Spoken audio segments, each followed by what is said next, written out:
భాగము మత్తయి సువార్త 26వ అధ్యాయము 14 నుండి 16 వచనాల వరకు ముందుగా మనము చదువుకుందాము. మత్తయి సువార్త 26వ అధ్యాయము 14 నుండి 16 వచనాలను చూసినట్లయితే, అప్పుడు 12 మందిలో నొకడగు ఇస్కరియోతు యూదా ప్రధాన యాజకుల యొద్దకు వెళ్ళి, నేనాయనను మీకు అప్పగించిన యెడల నాకేమి ఇత్తురని వారిని అడిగాను. అందుకు వారు 30 వెండి నాణెములు తూచి వానికి ఇచ్చిరి. వాడప్పటి నుండి ఆయనను అప్పగించుకొనుటకు తగిన సమయము కనిపెట్టుచుండెను. మరి ఈ యొక్క వాక్య భాగం మనకంతా కూడా అర్థమై ఉన్నది. మరి నిన్నటి దినాన వాక్యంలో మరి బ్రదర్ కీరవాణి గారు చెప్తూ ఆ యూదా యూదా దేవుని వాక్యాన్ని ప్రకటించవలసినటువంటి వ్యక్తి, దేవుని రక్షణ సువార్తను ప్రకటించవలసిన వ్యక్తి, కానీ పట్టించేవాడుగా మారిపోయాడని మనం నిన్నటి దినాన్ని తెలుసుకొని ఉంటున్నాము. మరి అదే యూదాను గురించి ఈరోజు కూడా మనము వాక్యంలో కొన్ని విషయాలను తెలుసుకుందాము. మరి యూదా అనే మాటకు స్తుతి అని అర్థం. మరి దాని యొక్క తండ్రి పేరు సీమోను. మరి ఇతని యొక్క నివసించినటువంటి ప్రాంతము ఇస్కరియోతు. మరి తల్లి పేరు సిబోరియా అని. మరి అయితే ఈయన యేసుక్రీస్తుకి ఏర్పరచబడిన శిష్యుల్లో 12 మందిలో ఈయన కూడా ఒక శిష్యుడిగా చేర్చబడ్డాడు. మరి 11 మంది శిష్యులు గలిలయ ప్రాంతానికి చెందిన వారైతే ఈయనొక్కడు మాత్రము యూదా ప్రాంతానికి చెందిన వాడుగా ఉన్నాడు. అయితే ఈయన శిష్యుడుగా ఉన్నాడు, కానీ ఇక్కడ ఈయన చేస్తున్నటువంటి ఈ వచనంలో ఈ యొక్క 14, 15, 16 వచనాలు మనం చూస్తే, అప్పుడు 12 మందిలో ఒకడు ఇస్కరియోతు యూదా ప్రధాన యాజకుల యొద్దకు వెళ్ళి అనే మాట కంటే మనం ధ్యానించుకుందాం. ఈయన ఎక్కడికి వెళ్ళాడంటే ఈ 11 మందిని వదిలేసి ప్రధాన యాజకుల యొద్దకు వెళ్ళినట్టుగా మనకి ఇక్కడ కనబడుతూ ఉన్నది. మరి ఈయన ఎందుకు వెళ్ళాడు అనే విషయం చూస్తే, ఒక ద్రోహ కార్యాన్ని చేయటానికి వెళ్ళాడు. మరి ఈ యొక్క ద్రోహ కార్యం ఏంటి అనంటే, మరి యేసయ్యను పట్టివ్వటానికి, ఒక ద్రోహ కార్యం చేయటానికి ఈయన పూనుకున్న వ్యక్తిగా కనబడుతున్నాడు. మరి అంతకంటే ముందుగా కొంచెం మనం వెనక్కి వెళ్దాము. ఇదే 26వ అధ్యాయం 8-9 వచనాల్లో చూసినట్లయితే, అక్కడ బేతేనియా గ్రామంలో మరి కుష్ఠరోగి అయిన సీమోని ఇంట ఒక స్త్రీ మిక్కిలి విలువగల అత్తరుబుడ్డి తీసుకొని వచ్చి ఆయనకు అభిషేకం చేస్తూ ఉన్నది. మరి ఈ కుష్ఠరోగి అయినటువంటి సీమోనును గమనించినట్లయితే, ఈయన అంతకుముందు కుష్ఠరోగి అయి ఉండవచ్చు. యేసు ద్వారా మరి ఈయన స్వస్థత పొంది ఉండవచ్చును. మరి ఈ యొక్క సీమోను ఇంట్లో మరి వీరంతా కూడా చేరి భోజనానికి కూర్చున్నట్టుగా ఇక్కడ కనబడుతున్నది. ఇక్కడ ఒక స్త్రీ ఆయనను అభిషేకం చేయటానికి వచ్చింది. మరి ఈ స్త్రీ ఆయనను అభిషేకం చేయటానికి యేసయ్య మరి ఇంకా కొంతకాలమే ఉంటాడని గ్రహించిందో ఏమో, కానీ ఆమె మాత్రం యేసయ్యను అభిషేకించాలని అక్కడికి వచ్చింది. మరి ఆ అత్తరు కూడా చాలా విలువైనదంట. మరి ఆ విలువైనటువంటి అత్తరు 1 సంవత్సరం కాలం పాటు ఒక మనిషి సంపాదిస్తే వచ్చినటువంటి డబ్బుతో ఆమె కొన్నటువంటి అత్తరు అంటది. మరి అలాంటి అత్తరును ఆమె పగలగొట్టి యేసయ్యను అభిషేకం చేసింది.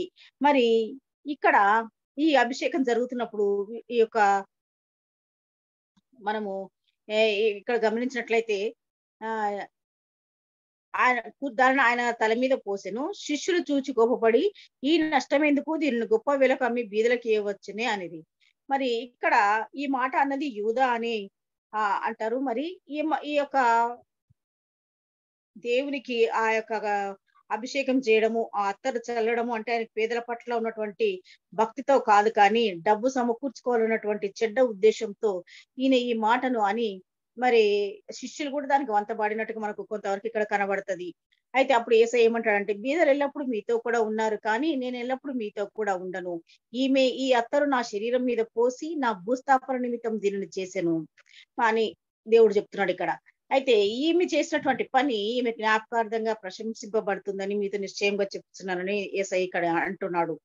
ఇక్కడ ఈమె చేసినటువంటి కార్యము గొప్ప కార్యము. ఈమె యేసయ్యను ఎక్కడున్న కనుక్కొని మరి యేసయ్యను అభిషేకించినటువంటి వ్యక్తిగా కనబడ్డది. మరి కానీ ఇక్కడ ఉన్నటువంటి యూదాను గమనించినట్లయితే యేసయ్యతో సహవాసం చేస్తూ మరి శిష్యులలో ఒకడిగా ఉండి, అంత మాత్రమే కాకుండా యేసయ్య చేసిన అద్భుత కార్యాలని అన్ని చూసి మరి యేసయ్యకి మంచి ఒక గొప్ప ఆధిక్యతను కూడా ఇచ్చాడు. శిష్యులందట్లో ఆయనకు ఒక మంచి పోస్ట్ ని, ఒక ట్రెజరర్ గా ఉండటానికి కూడా ఒక మంచి పోస్ట్ ని కూడా అనుగ్రహింపచేశాడు.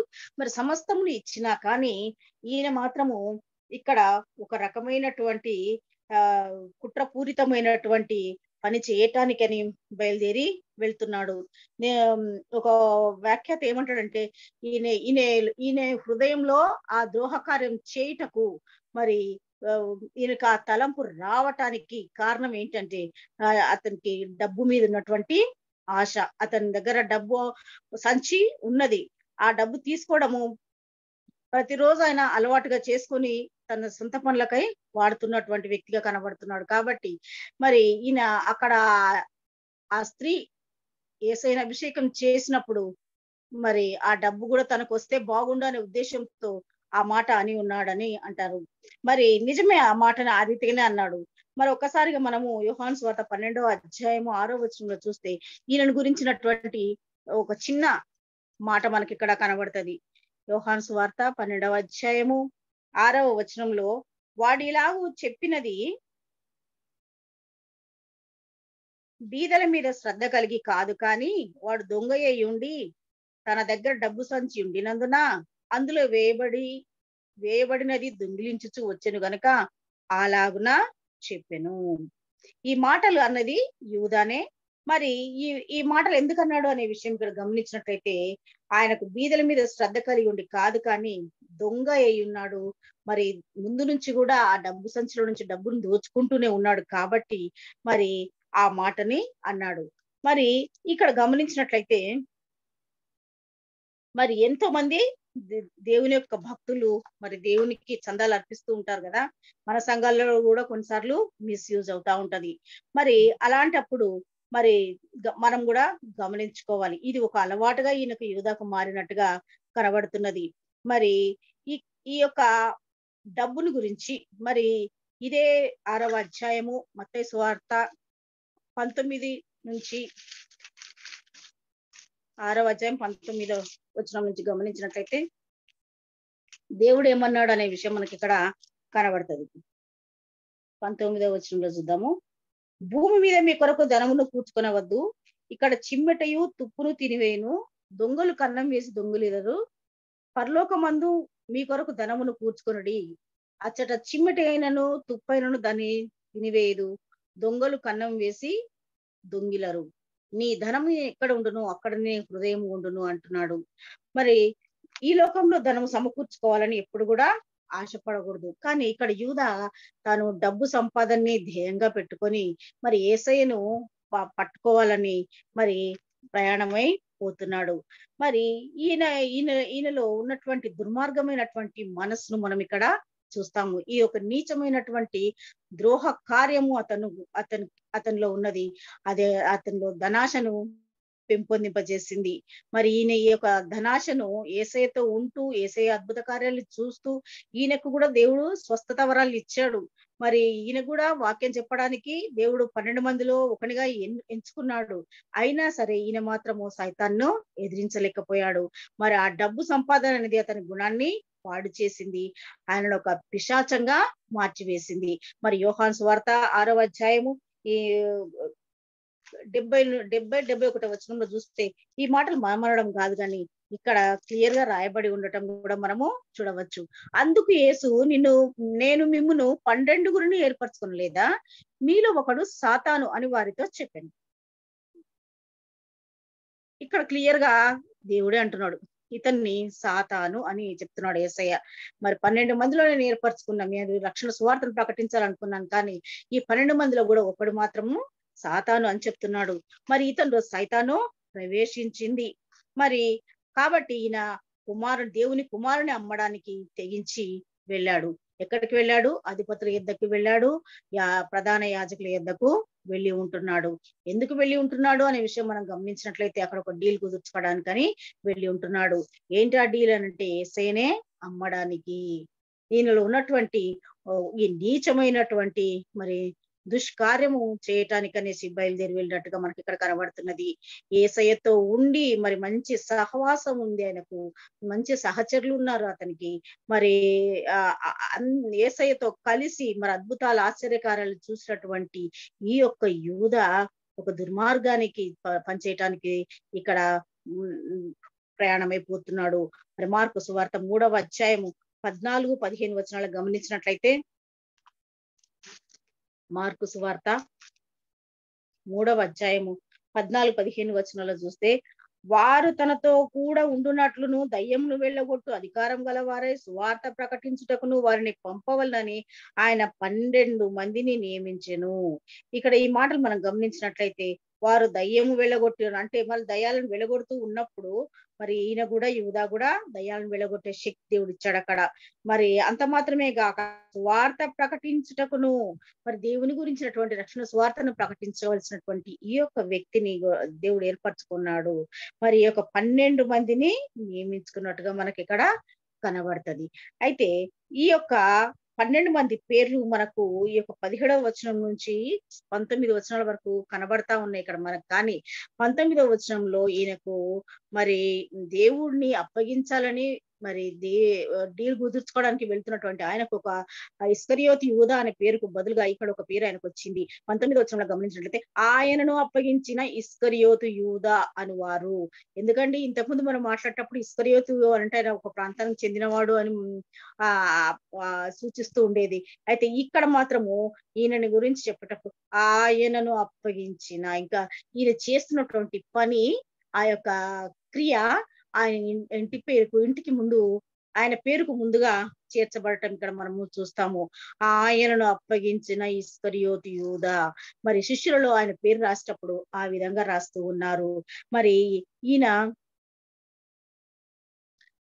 మరి ఒక ట్రెజరర్ గా ఉండి తాను చేయాల్సినటువంటి మంచి కార్యాల పట్ల తాను వాక్యాన్ని సువార్తను ప్రకటించవలసినటువంటి ఆ వ్యక్తి మరి ఆయన అంతరంగం మాత్రము యేసయ్యకు దగ్గరగా లేదు. మరి ఆ యోహాను సువార్త 12వ అధ్యాయము 6వ వచనంలో గమనించినట్లయితే,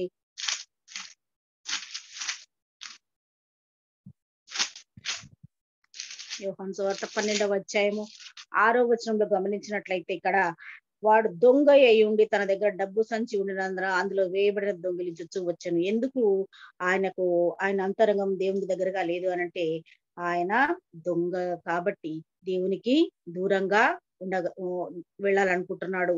యూదా యొక్క గుణగణాలు మనం చూసినట్లయితే ఒక దుష్ప్రేరణకు లోనై దొంగిలించినట్లు కాదు, కానీ అతనికి దొంగతనం ఒక అలవాటుగా మారిపోయి ఉన్నది. మరి దేవుని ప్రజలు దేవుని కోసం ఇచ్చిన డబ్బును అతను అలవాటుగా మరి తీసుకుంటూ వచ్చాడు. మరి ఘనమైన వాటికంటేను, యోగ్యమైన వాటికంటేను సత్యాన్ని బోధించేవాడిగా తనకున్న వాటిని, తన చుట్టూ ఉన్న వాటిని, విన్న వాటిని ప్రచురించాల్సినటువంటి ఆ వ్యక్తి క్రీస్తు కంటే కూడా తనకు డబ్బే ప్రాముఖ్యమైనదిగా ఎంచుకున్నట్టుగా మనకు కనబడుతుంది. మరి క్రీస్తును మరి శత్రువులకు పట్టివ్వడంలో ఆయన ఉద్దేశం అంతా కూడా అక్కడ డబ్బును గురించినటువంటి అతనికి ఉన్నటువంటి ఆశ ఉంటున్నది. శిష్యులు అతన్ని నమ్మి అతనికి కోశాధికారిగా ఒక పనిని కట్టబెట్టారు, కానీ ఆయనలో మాత్రము ఒక కపటమైనటువంటి మనిషి కనబడుతూ ఉన్నాడు. మరి తనకున్న హోదా పనులన్నిటిని పక్కన పెట్టి దేవుడు తనకిచ్చేటువంటి శాశ్వతమైనటువంటి జీవాన్ని ఆయన తృణప్రాయంగా వదులుకున్నటువంటి వ్యక్తిగా ఇక్కడ కనబడుతున్నాడు. యేసయ్య ఉపదేశాలన్నింటినీ కూడా పెడచెవిన పెట్టిన వ్యక్తిగా కనబడుతున్నాడు. మరి అబద్ధాలు, మోసం, దొంగతనం 3 కూడా ఒకటే. మరి ఈ యొక్క ఎప్పుడైతే మనము అబద్ధాలు ఆడుతా ఉంటామో, మోసం చేయాలనుకుంటాము, ఆ మోసానికి వాళ్ళ పన్నాగాలుగా మరి ఇక్కడ దొంగతనం కూడా మరి ఈ 3 కూడా మరి వంచనలకు దారి తీస్తాయి. మనం కూడా గుర్తు పెట్టుకోవాలి. మరి ఇక్కడ స్తుతి అని పేరు పెట్టుకున్నటువంటి యూదా మరి ఇప్పుడు ఇక్కడ మనకు దొంగగా కనబడుతూ ఉన్నాడు. మరి ఇక్కడ యోహాను సువార్త 13వ అధ్యాయము 27వ వచనంలో గమనించినట్లయితే ఇక్కడ వీరందరూ కూడా ఆ భోజనానికని కూర్చొని ఉన్నారు. మరి ఇక్కడ చూసినట్లయితే వాడు ముక్క పుచ్చుకోగానే సాతాను వానిలో ప్రవేశించను. యేసు నువ్వు చేయుచున్నది త్వరగా చేయమని వానితో చెప్పగా. మరి ఇక్కడ వాళ్ళందరూ తినడానికి కూర్చున్నప్పుడు అక్కడ మరి యేసయ్యకి ముందే తెలుసు ఈయన చేస్తున్నటువంటి కార్యాలు. ఆ! కాబట్టి ఈయన ఏమంటున్నాడంటే యేసయ్య ఏమంటున్నాడంటే నీవు చేయనది త్వరగా చేయమని వానితో చెప్పాడు. నువ్వు చేయాలనుకున్నటువంటి ద్రోహ కార్యం ఏదో ఇంకా లేట్ ఎందుకు చేస్తున్నావయ్యా? ఇంకా చేసేయి అన్నట్టుగా దేవుడు చెప్తున్నాడు. మరి అట్లా చెప్తున్నప్పుడు అక్కడ కూర్చున్నటువంటి వారిలో ఎవరికీ కూడా తెలియదు. కానీ మళ్ళీ 29వ వచనం చూస్తే డబ్బు సంచి యూదా వద్ద ఉండెను కనుక పండుగకు తమకు కావలసిన వాటిని కొనుమని అయినను వీధులకేమైనా ఇమ్మని అయినను యేసు అంత చెప్పినట్లు కొందరు అనుకునిది. వాడు ఆ ముక్క పుచ్చుకొని వెంటనే బయటికి వెళ్ళెను. మరి ఇంకా మనం గమనించినట్లయితే ఈయన ఆ ముక్కని తింటున్నప్పుడే దేవుడికి తెలుసు ఈయనని ఆ గృహకార్యం చేయడానికి సిద్ధంగా ఉన్నటువంటి వ్యక్తి అయి ఉంటున్నాడు అనేసి. మరి ఒక రకంగా నర్మగర్భంగా దేవుడు అక్కడ హెచ్చరించినట్టుగా కనబడుతున్నది. యూదా చేస్తున్నటువంటి పాపము యేసయ్యకు ముందే తెలుసు కాబట్టి అక్కడ ఒక హెచ్చరికను చేస్తూ ఉన్నాడు. చేస్తున్న పని తొందరగా చెయ్యి అని అంటున్నాడు అనంటే, మరి ఒకవేళ అది ఆయనకు ముళ్ళులా గుచ్చుకున్నదేమో, ఆ యేసయ్య ఎదురుగా కూర్చోలేకపోయిండు. ఆయన ముఖ కవళికలన్నీ మారిపోయాయి. ఇక వెంటనే అక్కడి నుంచి లేచి గృహ కార్యానికి చేయుటకు వెళ్ళినట్లుగా మనకక్కడ కనబడుతున్నది. మరి ఆ యొక్క అందరి ముందు మరి ఆయన అంతరంగంలో పాపం చేయటానికి గూడు కట్టుకొని ఉన్నటువంటి ఆ సైతాను ఆయనలో ఉన్నది కాబట్టి ఆయన యేసయ్య ఎదుట కూర్చోలేక యేసయ్య నుండి దూరంగా వెళ్ళిపోయినట్టుగా అక్కడ ఉన్నటువంటి 11 మంది తన సహచరులను కూడా వదిలేసి దూరంగా వెళ్ళిపోయినట్టుగా మనకు కనబడుతూ ఉన్నది. మరి ఇక్కడ ఆ ఆ మాటలు అనంగానే మరి ఆయనలో సైతాను కూడా ప్రవేశించి మరి ఆయనకు ఆ సహవాస జీవితాన్ని మొత్తాన్ని యేసయ్యతో ఉన్నటువంటి సహవాస జీవితాన్ని ద్వేషంగా కూడా మారిపోయినట్టుగా మనం చూస్తాము. ఆ ద్వేషం కాస్త మరి యేసయ్యను ద్రోహంతో పట్టివ్వాలన్నటువంటి విషయాన్ని మనం ఇదే మత్తయి సువార్త 26వ అధ్యాయము 14, 15 వచనాల్లో మాట్లాడుతున్నటువంటి మాటలై ఉంటున్నాయి. కాబట్టి అక్కడికి బయలుదేరి ఆయన వెళ్ళాడు. మరి ప్రధాన యాజకుల యొద్దకు వెళ్ళాడు. తన ద్రోహంతో పట్టియాలన్నటువంటి ఆలోచనతో మరి వాళ్ళ దగ్గరికి వెళ్ళాడు. మరి రెండో విషయం ఇక్కడ గమనించినట్లయితే ఇక్కడనే 15వ వచనంలో నేనాయనను మీకు అప్పగించిన యెడల నాకేమి ఇత్తురని వారిని అడిగాను. ఇక్కడ ఒక ప్రశ్న ఈ యూదా మాట్లాడుతున్నటువంటి మాట ఇది. ఇంతవరకేమో మనము యేసయ్య మాట్లాడుతున్నట్టుగా మరి యూదా కార్యాలు మాత్రమే ఇక్కడ చెప్పుకున్నాం. కానీ ఇక్కడ ఈయన అంటున్నాడు ఏమని అనంటే, నేనాయనను అప్పగించిన యెడల నాకేమి ఇత్తురని అడిగాను. ఈ ప్రశ్నకు వెంటనే టకీమని ఇక్కడ జవాబు వచ్చింది. మరి అందుకు వారు 30 వెండి నాణెములు తూచి వానికి ఇచ్చిరి. మరి ఈయన నేనాయనను మీకప్పగించిన ఎడల మరి ఇక్కడ ఆ యేసయ్యని తాను అప్పగించటకు సిద్ధపడ్డాడు. నేను అప్పగిస్తాను గాని మీరు నాకు ఎంత డబ్బిస్తారంటూ ఇక్కడ తన స్వలాభాపేక్షను ఇక్కడ చూపిస్తున్నాడు. ఇదే మత్తయి సువార్త 10వ అధ్యాయము 4వ వచనంలో మనం గమనించినట్లయితే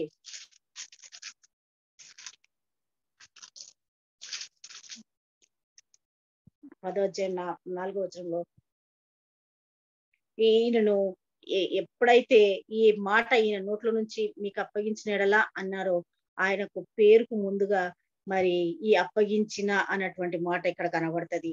మరి కనానీయుడైన సీమోను అంటే ఇక్కడ శిష్యుల జాబితాను చెప్తూ ఆయనను అప్పగించిన ఇస్కరియోతు యూదా అనే మాట ఇక్కడ చూస్తున్నాం మనము.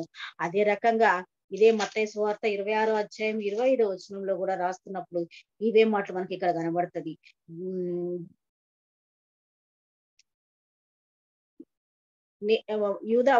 యూదా బోధకుడా ఆయనను అప్పగించిన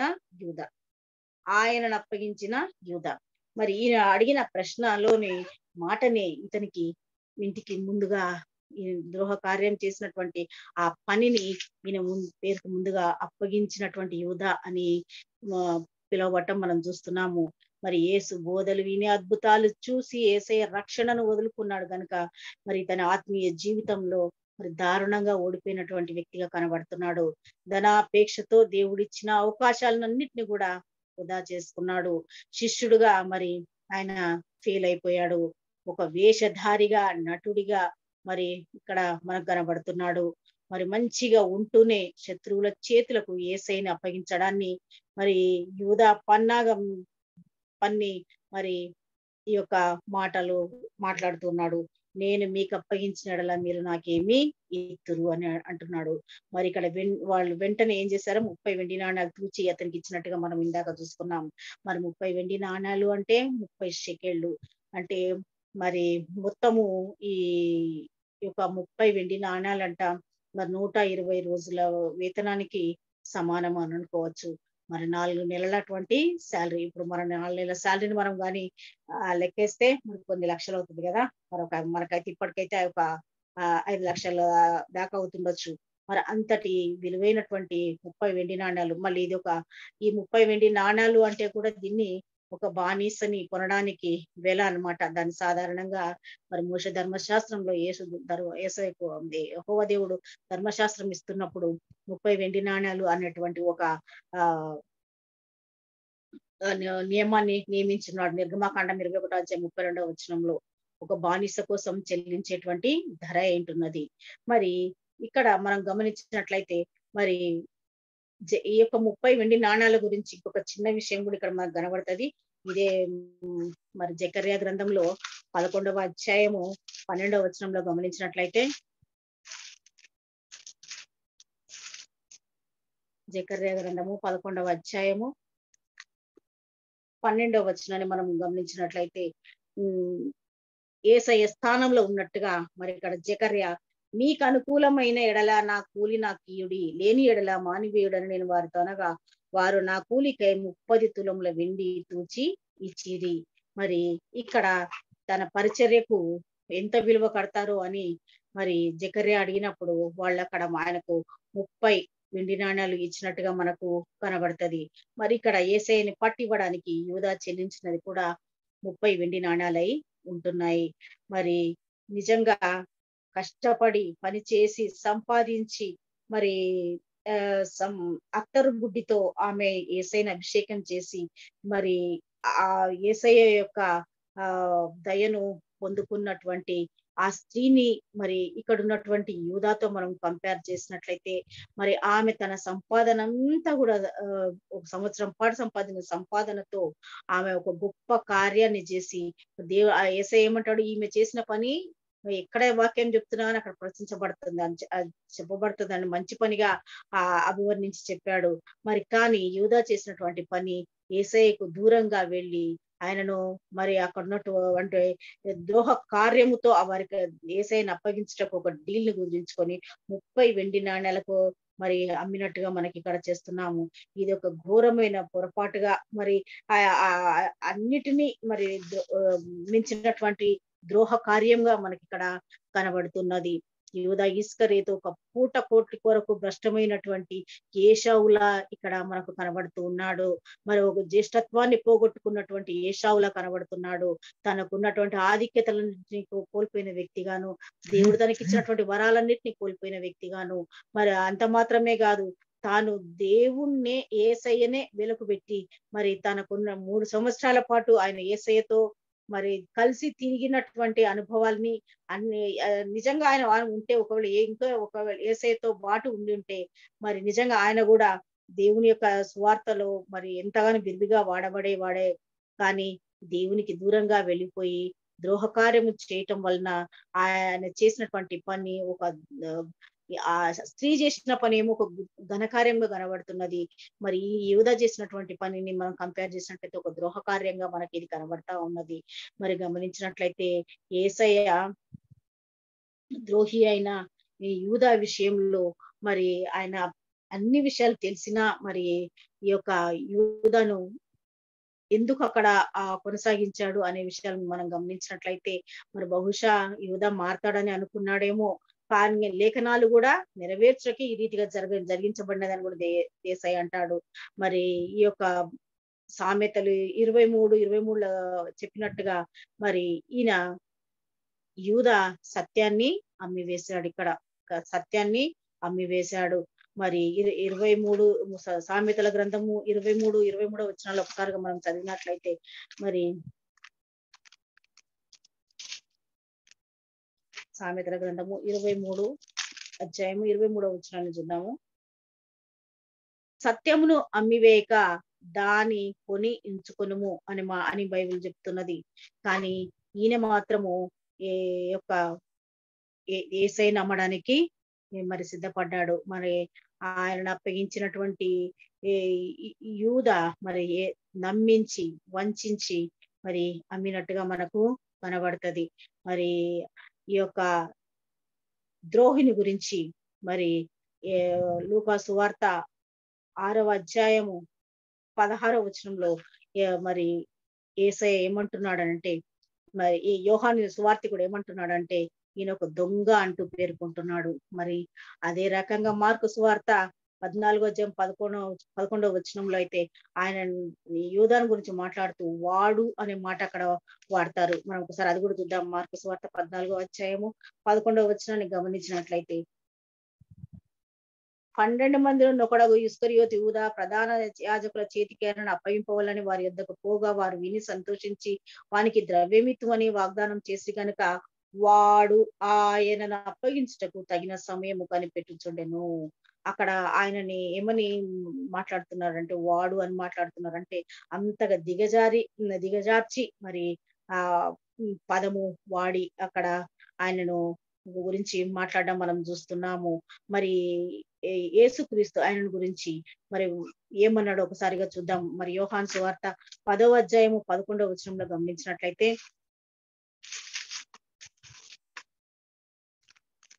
యోహాను సువార్త 10వ అధ్యాయము 11వ వచనంలో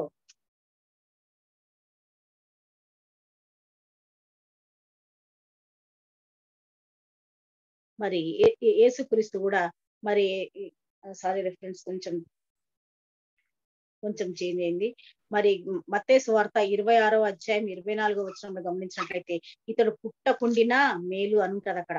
మరి ఈ యొక్క యూదా పుట్టకుండిన మేలు, మరి ఇతడు ఒక అపవిత్రుడిగా యేసయ్య చెప్తున్నాడు.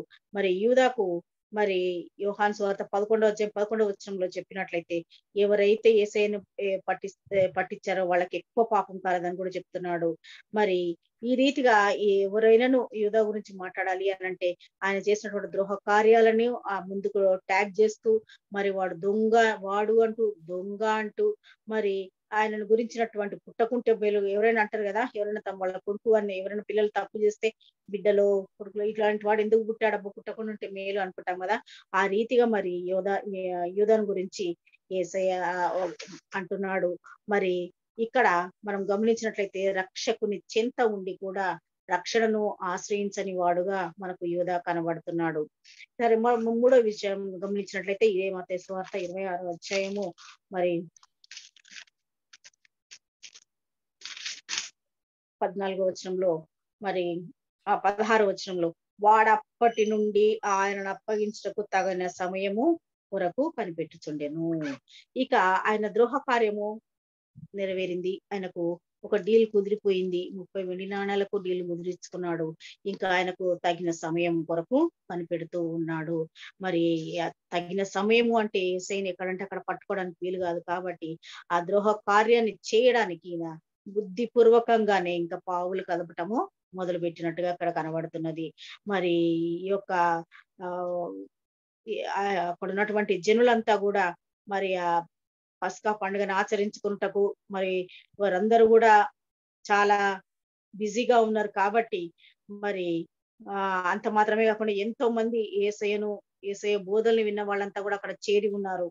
కాబట్టి వాళ్ళందరూ కూడా యెరూషలేము పట్టణం అంతా కూడా చాలా కోలాహలంగా మరి ఎంతో సందడితో నిండి ఉన్నది. మరి అంత సందడిలో యేసయ్యని పట్టుకోవడం కష్టం. కాబట్టి మరి యేసయ్యను ఆ పండుగ సమయంలో పట్టుకుంటే మరి ఒకవేళ ఆయన అనుచరులు తిరగబడతారు అన్నటువంటి భయం కూడా ఉంది. కాబట్టి మరి యేసయ్యను అప్పగించటానికి ఈయన ఒక సమయాన్ని చూస్తూ మరి ఆయన గెత్సేమనే తోటలో ఉన్నప్పుడు యేసయ్యను పట్టుకొని ఒక కపటమైన నాటకంతో కపటమైనటువంటి ముద్దును పెట్టి యేసయ్యని పట్టించినట్టుగా మనము చూస్తాము. మరి ఈయన చేసినటువంటి కార్యము మరి ద్రోహమైనటువంటి కార్యంగా ఉన్నది.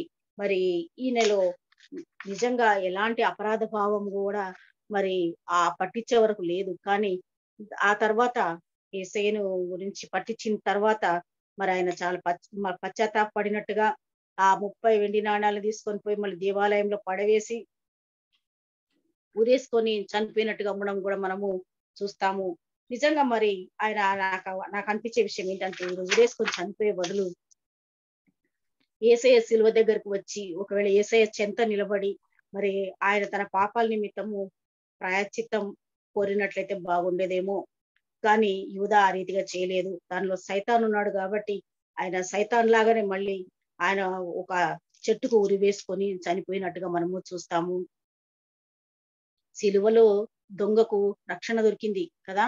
మరి ఆయన చేసినటువంటి దొంగ మరి ఆహ్, పాపాల్ని సిలువలో దేవుడు క్షమించాడు. మరి అదే రకంగా ఈయన ఒకవేళ ఆయన చేసిన తప్పును బట్టి ఆ సిలువలో ఆయన దేవుని వద్దకొచ్చి అడిగుంటే మరి ఆయనకు రక్షణ దొరికేదేమో. కానీ ఆయన రక్షించబడటానికి కోరుకోలేదు. రక్షణ కార్యాన్ని ఆయన ఆయన మనసులో లేనే లేదు. కాబట్టి ఆయన ఏం చేశాడు? ఆయన చేసినటువంటి తప్పిదాల్ని బట్టి సిలువలో ఆయన సిలువను ఆయన ఆయన చనిపోవడం ఒక షార్ప్ అయినటువంటి కొయ్యకు పడి ఆయన చనిపోయినట్టుగా కూడా ఒక దగ్గర నేను చదివి ఉంటున్నాను. కాబట్టి ఈయనకు దేవుని యొక్క రక్షణ ఇతనికి దొరకలేదు. మరి దేవునికి దూరంగా పారిపోయి మనం కూడా ఏమి చేయలేము. మరి మనమందరము కూడా ఈ యొక్క దినాన యూదాను గురించి చదివినప్పుడు మనము యూదాలో ఉన్నటువంటి మరి ఈ యొక్క దుర్మార్గమైనటువంటి మరి విషయాలను ఒకవేళ మనలో కూడా ఎవరైనా గాని దేవుని రాజ్యానికి మనం నిత్యత్వానికి మాత్రం ఇలాంటి చేర్చవు అనే విషయాలను మనం గుర్తించుకొని మరి మనము అందరం కూడా దేవునిలో ఉండి భయంతో మరి దేవుని యొక్క సిలువ మార్గంలో నడుచుకొని దేవుని యొక్క కృపలకు పాత్రలం అవుదాం. మరి ఇక్కడ మనం ఇద్దరు వ్యక్తులను గురించి కూడా చూస్తుంటున్నాం. మరి దేవుని అభిషేకించినటువంటి స్త్రీ పొందుకున్నటువంటి ధన్యత, మరి దేవుని యొక్క ఆశీర్వాదాలను పోగొట్టుకున్నటువంటి యూదాను మనము చూసి ఉంటున్నాము. మరి ఈ సమయంలో మీరు నాకు ఇచ్చినటువంటి సమయాన్ని బట్టి మీకు నిన్నటువంటి వందనాలు తెలియజేస్తూ ఈ యొక్క సమయాన్ని మళ్ళీ తిరిగి